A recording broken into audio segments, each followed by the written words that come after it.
Do you struggle putting your book ideas onto paper? Or do you not know how to set your ideas into motion? If the answer is yes, then worry no more, my writing friend, because today I'm giving you the 4 ways to put your book ideas onto paper. If you have this wonderful story idea in your head, but are struggling to put it onto paper, then I suggest that you start with the basics. But Octavia, what are these basics that you're speaking of? Well, I'm glad you asked. Simply put, these basics, aka questions, are stepping stools to help you develop your novel. So let's get to the first way of putting your book ideas onto paper. Is there an underlying question that you want to ask your readers? I once heard Ted Dekker, a Christian fantasy / horror novelist, say he always writes his book in search of an answer to a question. I didn't fully understand this statement until I completed my first novel, The Group, and the question that I was asking myself and my readers was, how do I push past the fear of vulnerability? This question unintentionally formed itself in my book.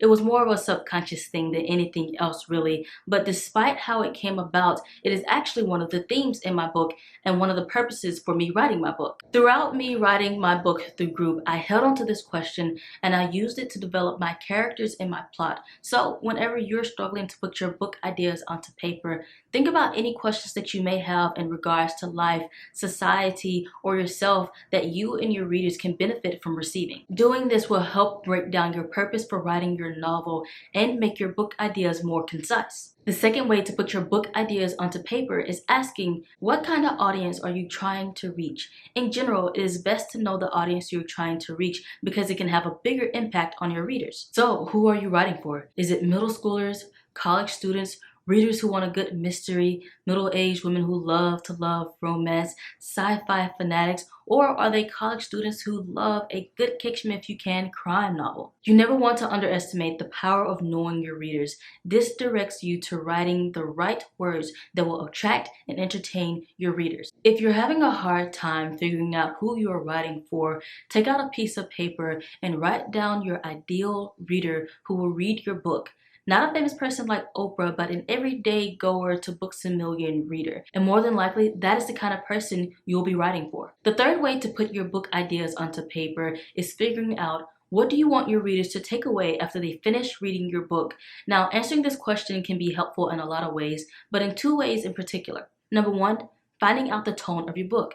And number 2, finding the theme or themes of your book. This can be as philosophical as asking, do I want my readers to make a positive change in their lives or the lives of someone else after they finish this book? Or am I asking my readers to have a different opinion about something in life after they finish this book? Or it can be as simple yet just as powerful as asking, do I want my readers to take away joy after reading this novel? Do I want them to be more relaxed after reading this novel? Or do I want them to see the beauty of true love? And whether these questions are philosophical or not, these takeaways can be used for any genre. Take Twilight and Divergent as an example. There are so many philosophical yet simplistic questions asked in those novels, and those novels are science fiction and dystopian novels. Knowing what you want your readers to take away is a great way to develop your story and make it cohesive. The 4th way to put your book ideas onto paper is asking, do you know who your book characters are? I believe all things, whether that be the scene, the plot, the emotion, all flows from knowing the personality and passion of your book characters. Knowing your book characters is done by creating realistic book characters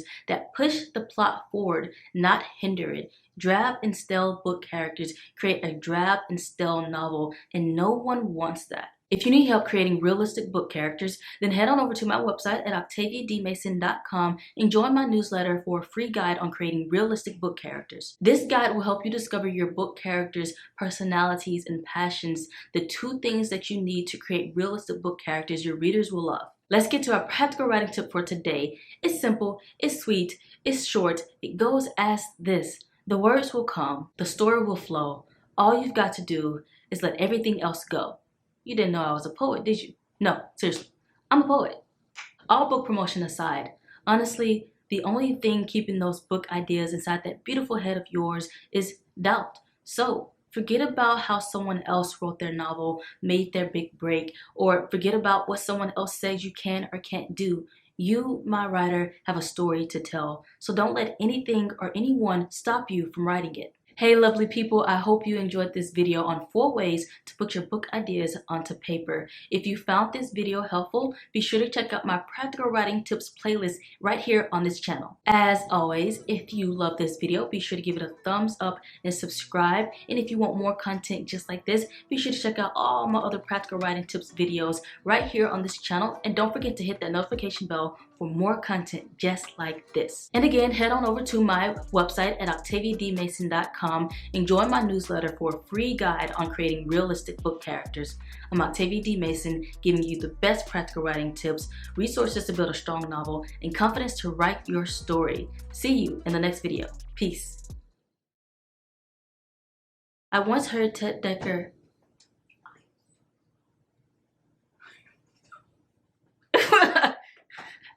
I am so